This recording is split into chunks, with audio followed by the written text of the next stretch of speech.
पहले मेरे डेरे पर छापा मारा है तो वहां पे मेरा भतीजा और एक और कोई हल्के का बंदा बैठा था, उसे उठा के ले गए। फिर जो बिजनेस प्लेस है, भाई मेरा रन करता है भट्ठा, वहां पे गया तो वहां पे जो भट्ठे का मैनेजर मुंशी होता है उसको उठा के ले गए।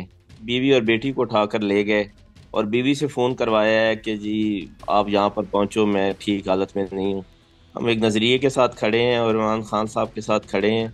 ये तो बड़ी छोटी छोटी कुर्बानी मांग रहे हैं, हम तो इससे बड़ी कुर्बानी देने के लिए भी तैयार हैं। ये मेरे कुछ दोस्तों के जरिए ऑफर्स कर रहे हैं 70 करोड़ से 100 करोड़ तक, साथ ही कहते हैं जी आपको जितवा के दोबारा मेंबर भी बनवाएंगे। कि ये जो 100 100 करोड़ हमें दे रहे हैं ये इस मुल्क के गरीबों पर लगाएं तो शायद मुल्क की कोई हालत बदल जाए।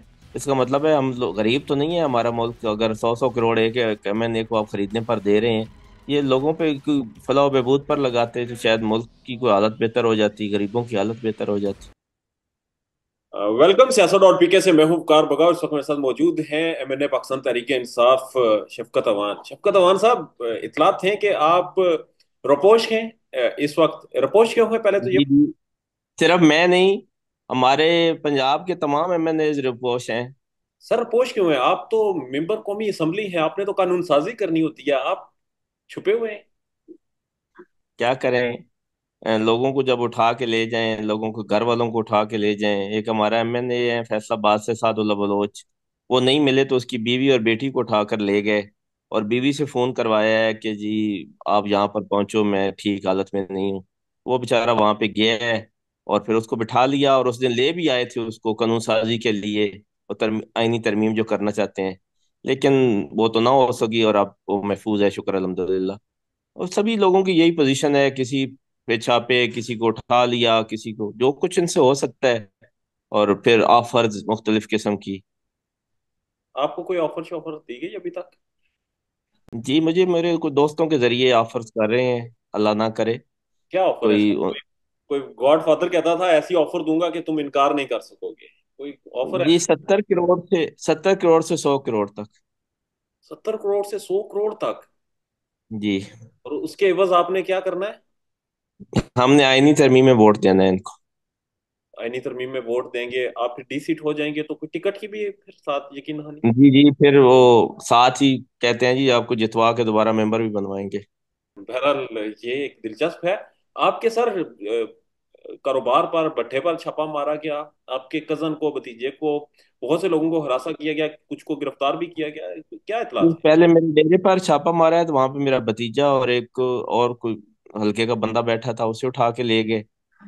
फिर जो बिजनेस प्लेस है, भाई मेरा रन करता है भट्ठा, वहां पे गया तो वहां पे जो भट्ठे का मैनेजर मुंशी होता है उसको उठा के ले गए हैं। वो तो अभी उनके पास है और भतीजे को और उस दूसरे बंदे को छोड़ दिया है।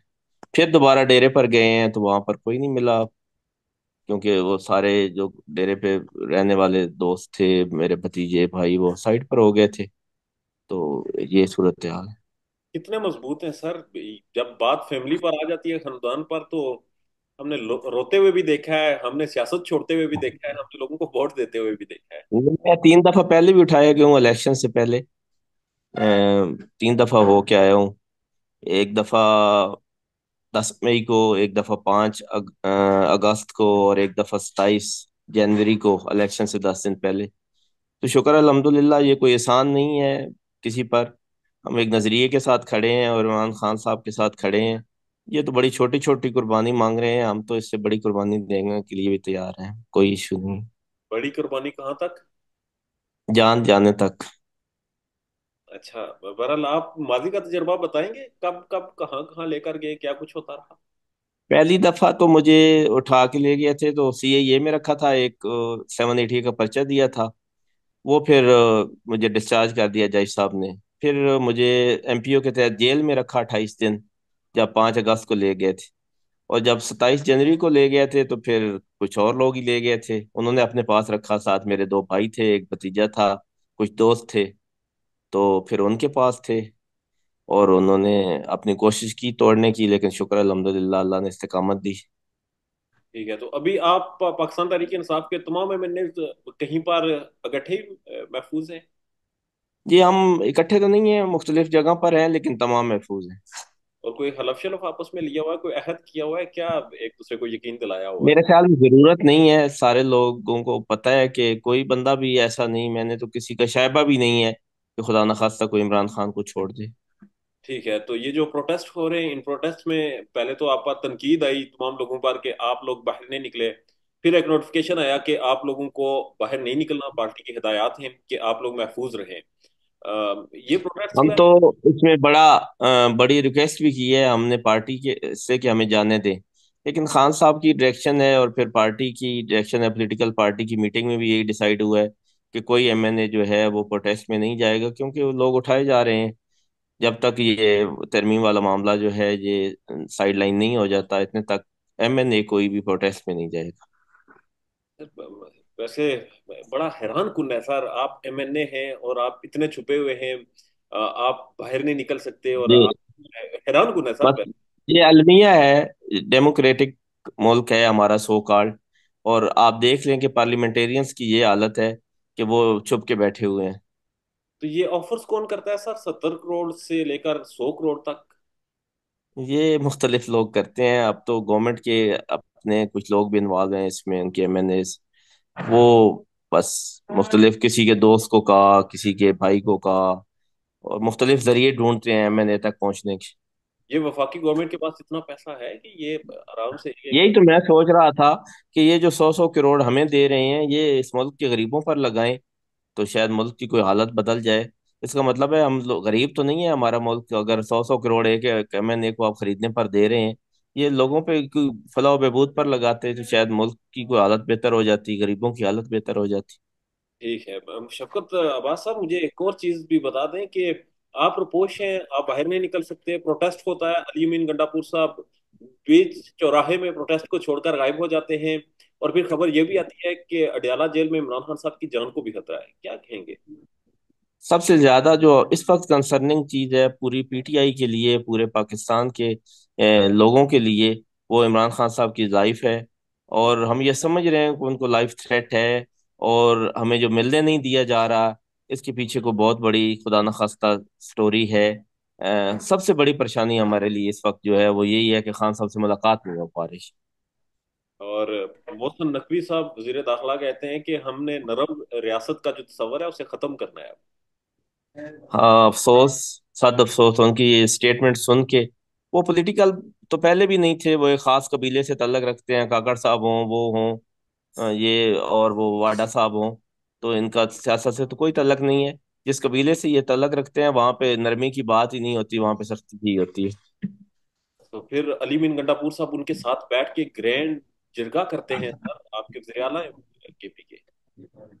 हालात ऐसे हैं केपी के में कि मुल्क खुदा न खास्ता एक ऐसे दौराहे पे खड़ा है कि जहाँ के बहुत सारी चीजों को देखना पड़ता है। शायद उन्होंने कुछ बेहतर सोचा होगा कि मुल्क के बेहतरी के लिए मैं ये स्टेप ले लूं। आप अदरवाइज नकवी जैसे लोगों के साथ बैठना, मैं तो बिल्कुल नहीं इसके हक में हूँ। लेकिन हालात मुल्क के किस साइड पर ये ले गए हैं आप सोच नहीं सकते। बलूचिस्तान में आग लगी हुई है, केपी में आग लगी हुई है, पंजाब की क्या हालत है। अल्लाह ही इस मुल्क पर रहम करे।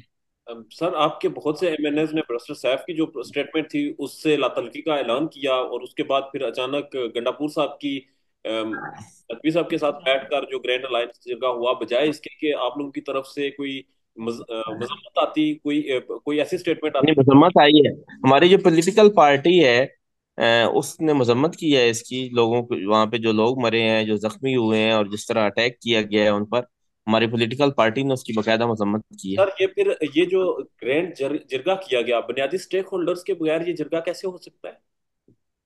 अभी तक मैं इस पे कोई रिस्पॉन्ड नहीं कर सकता, सच्ची बात यह है कि मैं थोड़ा बिजी था अपने वो मामलात में जो हो रहे थे, और फिर एक टीवी प्रोग्राम करने लग गया। मुझे अभी इस आउटकम का भी नहीं पता कि वहां पे क्या हुआ है और क्या वहां स्टेटमेंट जारी हुई है, इसलिए मैं थोड़ा सा इस बारे में कोई वाज़ेह जवाब नहीं आपको दे सकूंगा। आगे जो पाकिस्तान तहरीक इंसाफ ने मुख्तलिफ तारीखों का ऐलान कर दिया है पाकिस्तान के मुख्तलिफ अजला में प्रोटेस्ट का, वहां जी, पर वो प्रोटेस्ट भरपूर आप होगा, भरपूर प्रोटेस्ट होगा। कर सकेंगे, मगर आप क्या, जाहिर सी बात है, हल्के हैं, आपकी आवाम है आपके साथ, पार्टियों। नहीं नहीं, ऐसी बात नहीं है, पूरा हल्का है, मेरे भाई हैं, मेरे दोस्त हैं, और ये जो आजकल अटैक हो रहा है मेरे डेरे पर और जगह दूसरी जगहों पर, ये इसी उसी एहतजाज को रोकने की भी एक कड़ी है।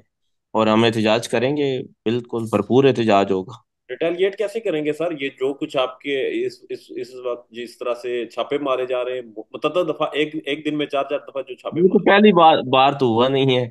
हम पिछले 2 साल से ये जब ये जुल्म ये फस्तायत बर्दाश्त कर रहे हैं। और इंशाअल्लाह ताला हम बेहतरी के लिए कोशिश रहेंगे। और साथ साथ इसके लिए मुकम्मल तौर पर ज़हनी तौर पर हमारे वक्त तैयार होते हैं कि कुछ भी हो सकता है। ठीक है सर। दूसरी जानब एक और बड़ी दिलचस्प चीज देखने को मिली। थोड़ा सा इसको थोड़ा सा मुझे एक्सप्लेन कर दें। गंडापुर साहब केपी असम्बली में वापस गए और उन्होंने आईजी इस्लामाबाद के ऊपर काफी तनकीद की, उनके तबादले का भी जिक्र किया। फिर हमने देखा मुस्लिम लीग नून के हलकों में तशवीश पाई कि शायद इस्टेब्लिशमेंट के साथ कोई मामला तय पा गए हों या कुछ। उसके बाद हमने हमारे वज़ीर आज़म शहबाज शरीफ साहब के मुंह से एक स्टेटमेंट सुनी कि मैशत की बहाली के लिए army chief General Syed Asim Munir ने जाती तौर पर बेपनाह कोशिशें की हैं। उनका बेहद शुक्र वो अदा। वैसे ही परेशान हो गए थे। वो वैसे ही परेशान हो गए थे, हालांकि ऐसी कोई बात नहीं है, ना कोई हमारी एस्टेब्लिशमेंट से डील हो रही है। और ना कोई डील खान साहब कर रहे हैं, ना करना चाहते हैं, ना करेंगे। वो वैसे परेशान हो जाते हैं थोड़ी सी बात सुन के कि कोई एस्टेब्लिशमेंट के करीब ना हो जाए। वो उनकी ड्यूटी लगी हुई है, वो ही रहे उनके करीब। आप लोग इस्टेब्लिशमेंट के करीब आप मुस्तकबिल में नहीं होना चाह रहे? नहीं, हम तो चाह रहे हैं कि एस्टेब्लिशमेंट का जो रोल है वो अपना अदा करे। ये जमहूरी काम जो है जमहूरी लोगों को करने दें। हम तो इसी बात पे अपनी कोशिश करते रहेंगे कि ये सियासतदानों का काम है, इनको ही करने दें। पाकिस्तान में इस वक्त सबसे बड़ा मसला बोलने का है। पाकिस्तान में बोलने नहीं दिया जाता, जुबानें खींच ली जाती हैं, डर है, खौफ है, टेरर है। पाकिस्तान का मीडिया मुकम्मल तौर पर कंट्रोल्ड है, वेल मैनेज्ड है, एक मैसिव सेंसरशिप है। इसी तरह का दबाव पाकिस्तान में सियासत डॉट पीके भी फेस कर रहा है, जिसे पाकिस्तान भर में गुज़श्ता कई महीनों से मावरा आइन, मावरा कवानीन मुकम्मल तौर पर बंद कर दिया गया है, मुकम्मल तौर पर बैन कर दिया गया है। सियासत डॉट पीके की नशरियात को लिमिटेड करके पाकिस्तान में छोड़ दिया गया है। तमाम तर कानूनी मुआवजे के ऊपर आवाज उठाई गई, दस्तक दी गई, लेकिन हर तरफ से खामोशी है, सन्नाटा है। कहीं पर कोई सुनवाई नहीं है, कोई सुनने को तैयार नहीं है। लेकिन इसका हल क्या है? क्या खामोश हो जाए? क्या सवाल ना करें? क्या मालूमात आप तक ना पहुंचाएं? क्या इंफॉर्मेशन आप तक ना पहुंचाएं? मालूमात भी पहुंचेगी, इंफॉर्मेशन भी पहुंचेगी, सवालात भी उठेंगे। लेकिन अब आपने रोल प्ले करना है, आपने अपना किरदार अदा करना है। और छोटा सा एक प्रोसीजर है, प्रोसेस है। उसके बाद आप अपना किरदार अदा करें और हमारी मदद करें। पहले आपने यह करना है कि हमारे यूट्यूब चैनल को सब्सक्राइब करना है। उसके बाद ज्वाइन के बटन के ऊपर जाना है, क्लिक करके हमारा मेंबर बनना है। या फिर दूसरा ऑप्शन यह है कि आपने वीडियो की डिस्क्रिप्शन में जाना है, वहां पर पैट्रियन का लिंक मौजूद होगा, उस लिंक के ऊपर क्लिक करें और हमें सपोर्ट करें, हमारा हिस्सा बने, हमारी ताकत बने। ख्याल रखिएगा। अल्लाह हाफिज।